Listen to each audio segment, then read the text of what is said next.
ઘણા લોકો માને છે કે મની પ્લાન્ટ એટલે સમૃદ્ધિનો છોડ. એ લક્ષ્મીજીની કૃપા લાવે છે, પૈસામાં વૃદ્ધિ થાય છે અને ઘરમાં સુખ શાંતિ રહે છે. પણ શું તમને ખબર છે કે એ જ મની પ્લાન્ટ જો ખોટી જગ્યાએ રાખો તો એ સુખને બદલે દુઃખ લાવી શકે છે? હા, એક ખોટી જગ્યાએ રાખેલો છોડ આખા ઘરના ભાગ્યને ઉલટાવી શકે છે. આજે આપણે જાણશું એવી 3 જગ્યાઓ વિશે જ્યાં ભૂલથી પણ મની પ્લાન્ટ ન રાખવો જોઈએ, નહીંતર અચાનક આવક ઘટી શકે છે, સંબંધોમાં તણાવ આવી શકે છે અને લક્ષ્મીજીની કૃપા પણ દૂર થઈ શકે છે. મને યાદ છે, એકવાર એક સ્ત્રી મારા સંપર્કમાં આવી. એની ફરિયાદ હતી કે ઘરમાં બધું સારું હતું, પરંતુ હવે રોજ ઝઘડા થાય છે, ધંધામાં નુકસાન થાય છે, શાંતિ નથી. મેં પૂછ્યું, તમે મની પ્લાન્ટ ક્યાં રાખ્યો છે? એણે કહ્યું, મંદિરમાં ભગવાનની પાસે. એ સમયે મને જ સમજાઈ ગયું કે ભૂલ કઈ છે. ભગવાનની પાસે મની પ્લાન્ટ રાખવો ખૂબ અશુભ માનવામાં આવે છે, કારણ કે મંદિર એ આધ્યાત્મિક ઉર્જાનું સ્થાન છે, જ્યારે મની પ્લાન્ટ ધન અને ભૌતિક તત્વનું પ્રતીક છે. બે વિપરીત ઉર્જાઓ જ્યારે એક સાથે આવે છે ત્યારે સંતુલન તૂટી જાય છે. પરિણામે ઘરમાં અશાંતિ વધે છે, મનમાં તણાવ રહે છે અને લક્ષ્મીજીની કૃપા ધીમે ધીમે દૂર થવા લાગે છે. ભગવાનની જગ્યા પર શુદ્ધ સુગંધિત ફૂલ અથવા તુલસી રાખવી શુભ ગણાય, પરંતુ મની પ્લાન્ટ નહીં. બીજી જગ્યા છે રસોડું. ઘણા ઘરોમાં આપણે જોયું હશે કે રસોડાની બારી પાસે પાણી સાથે મની પ્લાન્ટ રાખવામાં આવે છે, કારણ કે ત્યાં પ્રકાશ મળે છે અને પાણી પણ સરળતાથી મળે છે. પણ આ સ્થાન અગ્નિ તત્વનું છે. રસોડું એટલે આગનું સ્થાન, જ્યાં રોજ અન્ન તૈયાર થાય છે, અને મની પ્લાન્ટ એ ધરતી તત્વનું પ્રતીક છે.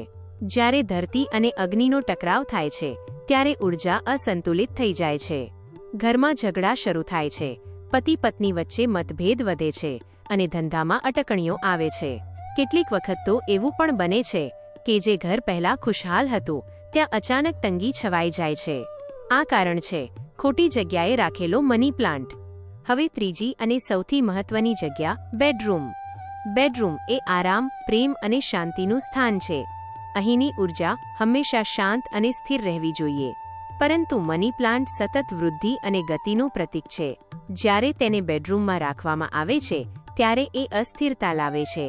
ઘરમાં નાની નાની બાબતો પર ઝઘડા થવા લાગે છે, માનસિક તાણ વધે છે અને સંબંધોમાં ઠંડક આવે છે. એક દંપતીનું ઉદાહરણ છે. વર્ષો સુધી સુખી જીવન જીવ્યા બાદ અચાનક સંબંધમાં તણાવ આવ્યો.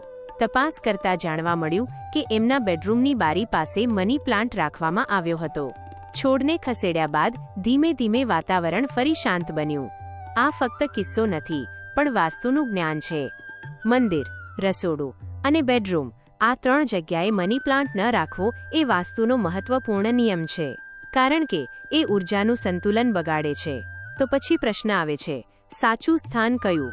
વાસ્તુ અને શાસ્ત્ર બંને કહે છે કે મની પ્લાન્ટને દક્ષિણ પૂર્વ દિશામાં રાખવું ખૂબ શુભ માનવામાં આવે છે. એ દિશા લક્ષ્મીજીની છે અને અગ્નિ તત્વનું પ્રતીક છે. પરંતુ અહીં એક ખાસ નિયમ છે.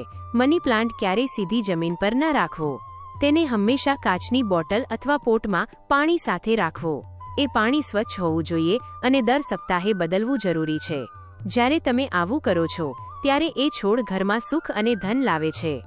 ઘરમાં દરેક છોડ પોતાની ઉર્જા ધરાવે છે. એ માત્ર હરિયાળો દેખાતો છોડ નથી, પરંતુ એમાં એક જીવંત સ્પંદન છે. જ્યારે એ સ્પંદન ખોટી જગ્યાએ જાય છે ત્યારે એ ઘરની ઉર્જા ખલેલ કરે છે, અને જ્યારે એ યોગ્ય દિશામાં રાખવામાં આવે છે ત્યારે એ આખા પરિવારને સમૃદ્ધિ આપે છે. તો હવે યાદ રાખો, મની પ્લાન્ટને મંદિરમાં નહીં રાખવો, રસોડામાં નહીં રાખવો, બેડરૂમમાં નહીં રાખવો. દક્ષિણ પૂર્વ દિશામાં રાખો, શુદ્ધ પાણી સાથે, સૂર્યપ્રકાશમાં.